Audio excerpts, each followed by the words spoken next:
আসসালামু আলাইকুম, কেমন আছেন সবাই? আমি আবারও কিছু গুরুত্বপূর্ণ টিপস নিয়ে চলে এসেছি। এই টিপসগুলো প্রতিটা গৃহিণীর জন্য খুবই উপকারী হতে চলেছে। আমরা গৃহিণীরা নানা রকম কাজ করে থাকি। কাজ করতে গেলে যে সকল সমস্যার সম্মুখীন হয়, সেই সমস্যার নতুন সমাধান নিয়ে আবারও চলে এসেছি। দেখুন, আমি এখানে একটি প্যান্ট নিয়েছি, আর এরকম লাইট কালারের প্যান্টগুলোই কিন্তু অনেক রকম দাগ পড়ে যায়। তার ভিতরে কিন্তু পেনের দাগ অন্যতম। পেনের দাগ পড়লে কিন্তু এই দাগ সহজে উঠতে চায় না। তো এরকম কখনো যদি বল পেনের দাগ পড়ে যায়, আপনারা কিভাবে বল পেনের দাগটি উঠাবেন? এরকম মোটা জিন্স প্যান্ট বা কোনো গ্যাবার্ডিনের প্যান্টে যদি এরকম দাগ পড়ে যায়, আপনারা কিছু করবেন না, কোনো কষ্ট করবেন না, সরাসরি হেক্সিসল নিয়ে নেবেন। হেক্সিসল দিয়ে কিন্তু খুব সহজেই এই বল পেনের দাগ উঠে যায়। যে কোনো কাপড়, সিনথেটিক কাপড় হোক, সুতি কাপড় হোক, জিন্স হোক, গ্যাবার্ডিন হোক, সব কাপড়ের দাগ কিন্তু ইজি উঠে যাবে এই হেক্সিসল দিয়ে। হেক্সিসল হচ্ছে হ্যান্ড স্যানিটাইজার। এটি দিয়ে কিন্তু আপনারা খুব সহজেই যে কোনো কাপড়ে বল পেনের দাগ সহজেই উঠিয়ে নিতে পারবেন। তো দেখুন, এখানে আমি দিয়ে দিলাম আর আঙ্গুলের সাহায্যে ঘষে নিচ্ছি, কত সহজেই উঠে যাচ্ছে। যদি একবার দিয়ে না ওঠে, আপনারা দুইবার দিবেন। যদি দুইবারেও না ওঠে, তিনবার দিবেন, দিয়ে একটু এভাবে ঘষে নেবেন, দেখবেন কত দ্রুত এই বল পেনের দাগ কিন্তু উঠে যাবে। তো এখন থেকে প্যান্টে বা শার্টে বা সিনথেটিক কোনো জিনিস বা সুতি যে কোনো জিনিসে এরকম বল পেনের দাগ পড়লে আপনারা সহজেই কিন্তু এই টিপসটি অ্যাপ্লাই করে এই বল পেনের দাগ উঠিয়ে নিতে পারবেন। তো দেখুন, এই হেক্সিসল কিন্তু যে কোনো ফার্মেসিতে আপনারা খোঁজ করলে পাবেন। এটা কিন্তু দামেও সস্তা এবং সহজলভ্য। আর এই হ্যান্ড স্যানিটাইজারটা আমাদের সবার ঘরে টুকটাক আছে, তাই এটা আপনারা ফলো করতে পারেন। চলে যাচ্ছি পরবর্তী টিপসে। আমরা প্রতিদিন তো ঘর ঝাড়ু দিচ্ছি, তো ঘর ঝাড়ু দেওয়া হোক আর যে কোনো ময়লা ওঠানোর ক্ষেত্রে হোক, আমরা কিন্তু এরকম বেলচা ব্যবহার করি। তো বেলচা ব্যবহার করতে গেলে দেখা যায় এই ময়লা কিন্তু সম্পূর্ণ বেলচায় ওঠে না, কিছুটা ধুলো কিন্তু নিচে রয়ে যায়। আপনারা এতদিনে হয়তো খেয়াল করেছেন। আর প্রতিদিন কাজ করার পরে বেলচা ধোয়ারও কিন্তু একটা বেশ ঝামেলা রয়েছে, তাই আপনারা বেলচায় যদি এরকম একটি পলি ব্যাগ পরিয়ে নেন, দেখবেন বেলচায় ময়লা নিখুঁতভাবে উঠবে, একটা ময়লাও কিন্তু নিচে পড়ে থাকবে না, পাশাপাশি এই বেলচাটাও কিন্তু ময়লা হবে না। দু একদিন পর পর এই পলি ব্যাগটা খুলে আপনারা ফেলে দিবেন, আবার নতুন পলি ব্যাগ এভাবে ভরে নেবেন। তো দেখুন, আমি পলি ব্যাগটা এভাবে দিয়ে দিলাম, আর এটা দিয়ে আমি ময়লা উঠাবো। কত সহজে ময়লাগুলো উঠে আসে, আর কোনো ময়লার অবশিষ্ট অংশ কিন্তু ফ্লোরে পড়ে থাকবে না, একেবারে নিখুঁতভাবে উঠে যাবে।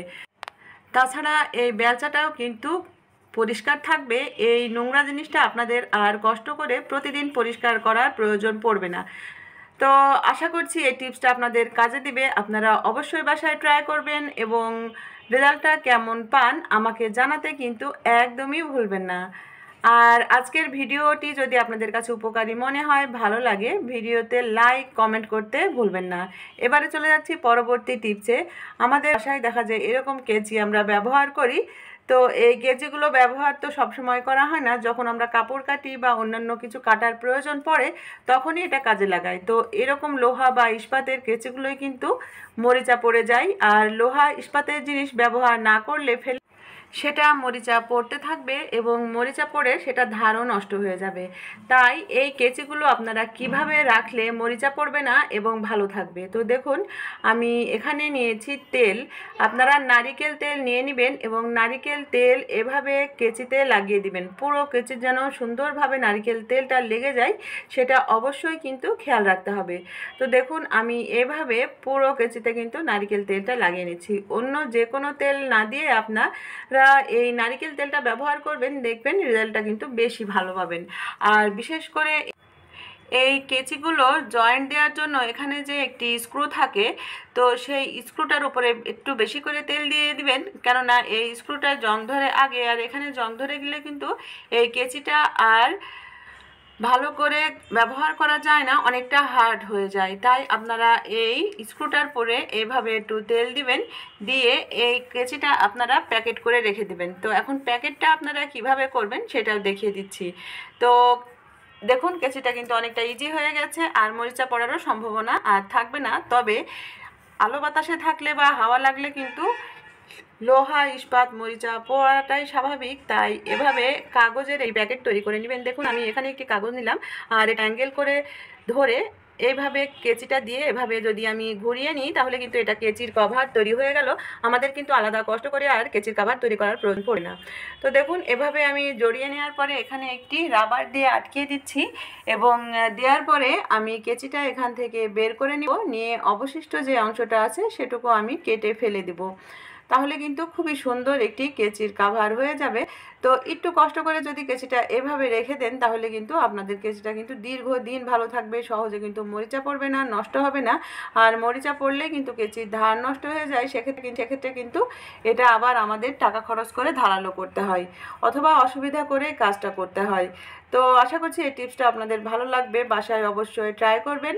এবারে চলে যাচ্ছি পরবর্তী টিপসে। মশলা তো আমরা প্রতিদিনই করছি, কিন্তু মশলা শিলপাটায় করার দিনটা শেষ। এখন কিন্তু অনেকেই আমরা শিলপাটায় আর মশলা করি না। তো কিছু কিছু ক্ষেত্রে দেখা যায় যে আমাদের মশলা করাই লাগে। যেমন ধরুন আমরা ভর্তা খাই, তো অনেক সময় আমাদের শুকনো মরিচ সেটা পিষে নেওয়া লাগে, বা আপনাদের বাসায় কারেন্ট নেই, আপনি ব্লেন্ডারে মশলা করতে পারছেন না, তখন কিন্তু আমাদের শিলপাটার হেল্প নিতেই হয়, কিছুই করার থাকে না। তো এমন পরিস্থিতিতে আমরা যখন মশলা করতে যাই তখন কিন্তু এই মশলাটা করতে গেলে আমাদের হাতে মশলা লেগে হাত জ্বালা পোড়া শুরু হয়ে যায়। তো যাদের মশলা করা অভ্যাস নেই তারা একটুখানি যদি মশলায় হাত লাগে তাহলে কিন্তু হাত জ্বলবেই, এটাই স্বাভাবিক। তখন কিন্তু আমাদের অনেক কষ্ট পেতে হয়।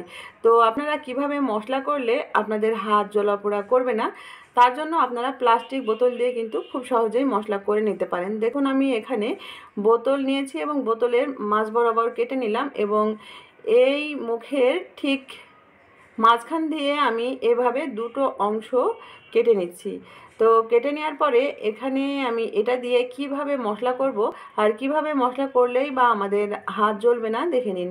তো দেখুন আমি এভাবে একটি অংশ কেটে নিলাম এবং আরেকটি অংশ ঠিক এভাবে কেটে নিব।